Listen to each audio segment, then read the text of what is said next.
Hello दोस्तों, आप सबके लिए एक इम्पोर्टेंट न्यूज़, एक महत्वपूर्ण सूचना अधीनस्थ बोर्ड की ओर से। ये आलोक राज जी का एक रात का ही ट्वीट है। आप देखिए यहाँ पर 24 अप्रैल को 10:35 पीएम का ये ट्वीट है।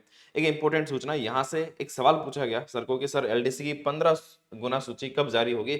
सब इसका इंतजार कर रहे हैं कि एलडीसी की 15 गुना सूची जारी हो तो उसके बाद हम तैयारी करें। तो देखो यहाँ पर आलोक जी का यहाँ पर क्या रिप्लाई था, वो बहुत इंपॉर्टेंट सूचना जो इन्होंने पहली बात लिखी है कि 2 दिन के अंदर अंदर आप सब जिन्होंने सीईटी बेस्ड एग्जाम के लिए फॉर्म्स भरे हैं, हम आपको 7 दिन देंगे। ये एक प्रोसेस है, पहले ये प्रोसेस होगा, उसके बाद लिस्ट जारी होगी। तो 7 दिन देंगे ताकि जो किसी भर्ती की पात्रता नहीं रखते हो और जिन्होंने ऑनलाइन फॉर्म भर दिया हो वो अपना फॉर्म विड्रॉ कर सके, क्योंकि यदि अपात्र लोगों ने एग्जाम देने की कोशिश की तो उनके खिलाफ कानूनी कार्यवाही की जाएगी।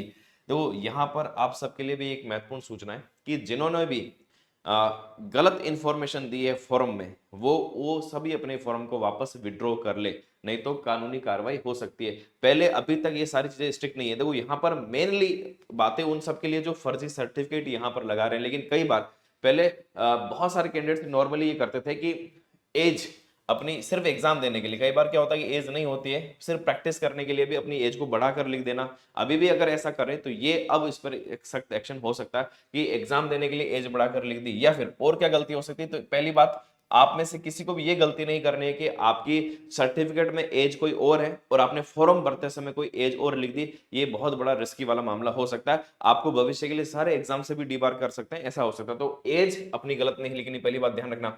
सर्टिफिकेट का ध्यान रखना, सर्टिफिकेट कई बार क्या होता है, जैसे अभी हाल ही में आपने देखा होगा कुछ दिन पहले 2 गर्ल्स कैंडिडेट को सिर्फ मतलब यहाँ पर इसलिए कि उन्होंने यहाँ पर फर्जी डिग्री का हुआ, उन्होंने फॉर्म भरते समय अलग यूनिवर्सिटी का मेंशन किया था और जब बाद में डॉक्यूमेंट चेक हुए तो अलग यहाँ पर उन्होंने डॉक्यूमेंट अलग यूनिवर्सिटी के यहाँ पर दिए थे, है ना। तो वहां पर फर्जी मामला बन रहा था, दोनों अभी जेल में है। तो अगर ऐसा करते हैं कि आपके पास सर्टिफिकेट नहीं है, अभी फिलहाल कोई सर्टिफिकेट नहीं है और फॉर्म भरते समय ना आपने उसका मेंशन कर दिया और बाद में वो मिसमैच हुआ, तो इसके खिलाफ भी एक्शन हो सकता है। तो ध्यान रखना है। देखो अगर आप उस कैटेगरी में नहीं आ रहे, किसी भी, वो अलग अलग पात्रता में अलग अलग एलिजिबिलिटी हो सकती है। दूसरा, इसमें ज्यादातर जो सर्टिफिकेट का जो देखने को मिल रहा है, कई कैंडिडेट जो है फर्जी स्पोर्ट्स सर्टिफिकेट बना रहे हैं या कोई और तरह का, कई दिव्यांग कैटेगरी का सर्टिफिकेट बना रहे हैं, उसको लगा देते हैं, जबकि वास्तव में ऐसा नहीं होता है। अगर ऐसा पाया जाता है, यहाँ पर ये तो एक दो बात हुई, लेकिन ऐसा कोई भी जो आपके लिए फॉर्म में जो भी आपके भरना है वो बहुत सावधानी से बनना, उसमें कोई गलत नहीं भरना चाहिए कि बाद में आपका सिलेक्शन हो जाए और वहां मिसमैच निकले तो सिलेक्शन तो दूर की बात है, वहां पर लीगल एक्शन भी लिया जा सकता है। तो ऐसी कोई गलती अपने को नहीं करनी, गलत जानकारी भी नहीं देनी और गलती भी नहीं करनी है, तो इससे बचना है। इसके अलावा जो इन्होंने कहा है कि ये एक बार 7 दिन देंगे, इस 7 दिन में आप विड्रॉ कर सकते हैं। ये प्रक्रिया पूरा होने के बाद 15 गुना की एक शॉर्टलिस्ट जारी कर सकते हैं, लेकिन इसके लिए भी यहाँ पर क्योंकि आचार संहिता लगी हुई है तो चुनाव आयोग की परमिशन की आवश्यकता होगी। तो 26 अप्रैल के बाद अपना यहाँ तो चुनाव खत्म हो जाएगा, तो क्या इसके बाद दे सकता है, तो इसकी हालांकि संभावना कम होती कि चुनाव आयोग इसकी परमिशन दे कि आप लिस्ट जारी कर दो। तो हो सकता है कि ये उस आचार संहिता के बाद ही लिस्ट जारी हो, लेकिन मैं आप सबको कहूंगा कि आपको बहुत ज्यादा इसके लिए ये नहीं रखना चाहिए कि तैयारी करें, नहीं, आप सभी अपनी तैयारी जारी रखिए। तैयारी करने में ध्यान रखना, नुकसान कभी नहीं होगा। एलडीसी है तो आपको राजस्थान जी के पढ़ना ही है, आपको हिंदी पढ़ना ही है, आपको इंग्लिश पढ़ना ही है, आपको मैथ्स पढ़ना है, ये हर एग्जाम में आता है, तो नुकसान कुछ भी नहीं है। फिर भी मैं भी कोशिश करूंगा कि देखो अपने में एक एवरेज इस पर थोड़ा सा काम वर्क करके मैं आपको बताऊंगा भी कितने मार्क्स तक सेफ हो सकते हैं। हम 10-20 नंबर आगे भी ले सकते हैं, 10 नंबर कम भी आ रहे हैं तो भी आप तैयारी करें। मैं आपको डिटेल में अलग से एक वीडियो में बता दूंगा भी कितने किस कैंडिडेट्स को यहाँ पर तैयारी करनी चाहिए एलडीसी की, ताकि यहाँ पर अभी आपका टाइम वेस्ट नहीं हो। इस पर भी मैं आपको एक ब्रीफ में थोड़ा सा यहाँ पर बता दूंगा, लेकिन मैं आपको यही कहूंगा आपको तैयारी जारी रखनी चाहिए, क्योंकि एक दिन में मतलब 8-10 घंटे अपना में बहुत मायने रखते हैं। एक दिन बहुत महत्वपूर्ण है, एक दिन भी अपने को वेस्ट नहीं करना है।